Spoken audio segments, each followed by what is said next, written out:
बिस्मिल्लाहिर्रहमानिर्रहीम, अस्सलाम वालेकुम, वेलकम टू माय चैनल। तो दोस्तों, आज हम बहुत ही मज़ेदार ईद स्पेशल काली मिर्च वाला मसालेदार गोश्त की रेसिपी बनाएंगे। बहुत ही मज़ेदार बनता है।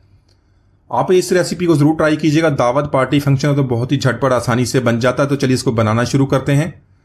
तो यहाँ पे आज की रेसिपी के लिए मैंने बीफ का गोश्त लिया। आप इसको मटन या बीफ दोनों में बना सकते हैं। साथ में 2 से 3 आपने पीस चर्बी के भी इसके अंदर ऐड कर लेने। तो आज का हमारा मसालेदार गोश्त बहुत ही खुशबूदार और बहुत ही नई तरीके से इसको बनाएंगे। इसमें मैंने 2 टेबल स्पून पुदीने के ऐड कर लिए और साथ में 2 टेबल स्पून धनिया ले लेंगे, वो भी इसके अंदर ऐड करेंगे। तो दोस्तों, आज की हमारी रेसिपी बहुत ही मज़ेदार बनने वाली है। वीडियो का एंड तक देखिएगा। वीडियो को लाइक और कमेंट जरूर कीजिएगा। चैनल को सब्सक्राइब कीजिएगा ताकि आने वाली तमाम वीडियोज़ आपको मिलती रहें। यहाँ पे एक बड़े साइज़ का प्याज लिया मैंने, इसको बारीक लंबा काट लिया, वो भी इसके अंदर ऐड कर लेंगे। साथ में 1 टेबल स्पून लहसुन अदरक का पेस्ट ऐड करेंगे। तो साथ में यहाँ पे 1 टीस्पून मैंने नमक का ऐड कर लिया और 1/4 टीस्पून हल्दी का। यहाँ पे 1.5 कप पानी का ऐड कर लेंगे। पानी ऐड करने के बाद इसको अच्छी तरह मिक्स कर लेंगे और इसको प्रेशर लगवा लेंगे। मैं यहाँ पे इसको प्रेशर कुकर में बना रहा हूँ। आप इसको प्रेशर कुकर के भी बगैर बना सकते हैं। प्रेशर कुकर में तकरीबन ये 40 मिनट लगेंगे और प्रेशर कुकर के बगैर तकरीबन 1 घंटे से ज़्यादा आपका लग जाएगा। तो अगर आपके पास कम वक्त है तो आप इसको प्रेशर कुकर के बगैर बना लें। तो यहाँ पे इसको अच्छी तरह मिक्स कर लेंगे और इसको प्रेशर लगवा लेंगे।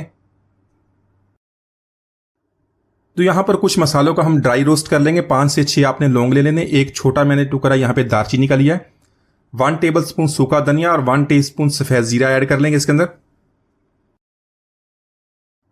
साथ में 10 से 15 गोल काली मिर्च ऐड करेंगे। 1 पीस मैंने यहाँ पे पिपरी का लिया और थोड़ी सी कबाब चीनी। ये दोनों आपको बहुत ही आसानी से किसी भी स्टोर से मिल रहे हैं। 2 काली बड़ी इलायची ऐड कर लेंगे, 2 सब्जी इलायची। तो यहाँ पे इन मसालों को हमने ड्राई रोस्ट करना है। बहुत ही फ्रेश मसाला हमारा बनेगा, बहुत ही खुशबूदार। तो 1 से 2 मिनट तक इसको हम इसी तरह ड्राई रोस्ट कर लेंगे ताकि इनकी प्यारी सी खुशबू आ जाए। उसके बाद इसको निकाल के ठंडा कर लेंगे और बाद में इसको पीस लेंगे।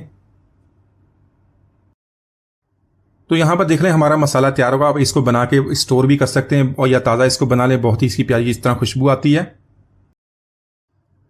तो यहाँ पर देख लें गोश्त हमारा गल गया। इसके साथ यखनी भी बन गई है। इसको एक लोहे की कढ़ाई में शिफ्ट कर लेंगे।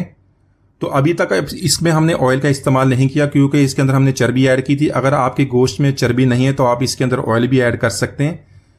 यहाँ पे इसको ऐड करने के बाद फ्लेम को हाई कर देंगे। इसमें थोड़ी सी बारीक कटी हुई सब्ज़ मिर्च और बारीक कटा हुआ अदरक ऐड करने के बाद इसका पानी ड्राई करेंगे।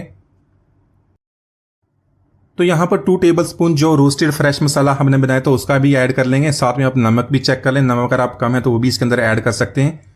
यहाँ पर मसाले के साथ इसकी भुनाई करेंगे ताकि जो हमने चर्बी इसके अंदर ऐड की थी वो अपना घी छोड़ दे और फिर उस घी के साथ इसको अच्छी तरह फ्राई कर लेंगे। इस तरह फ्राई करने से कि इसका टेस्ट और भी बढ़ जाएगा।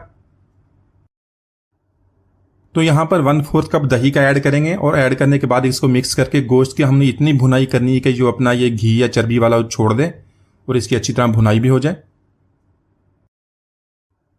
साथ में 1 टीस्पून ताज़ी कूटी हुई काली मिर्च का ऐड कर लेंगे। इससे बहुत ही प्यारा टेस्ट बनेगा। इसको ताज़ा आप कूट लें। सब्ज़ मिर्च और सब्ज़ धनिया भी इसके अंदर ऐड करेंगे। मिक्स करने के बाद मज़ीद 1 से 2 मिनट इसकी भुनाई करेंगे। तो माशाल्लाह हमारा बहुत ही मज़ेदार काली मिर्च का मसालेदार गोश्त ने बहुत ही आसानी से बना लिया। ताज़े मसालों के साथ बना हुआ ये गोश्त बहुत ही खुशबूदार भी बनता है। आप इसको इस तरह ज़रूर ट्राई कीजिएगा। उम्मीद आज की रेसिपी आपको पसंद आएगी। मिलते हैं वीडियो तक, इजाज़त दीजिए। अल्लाह हाफिज़।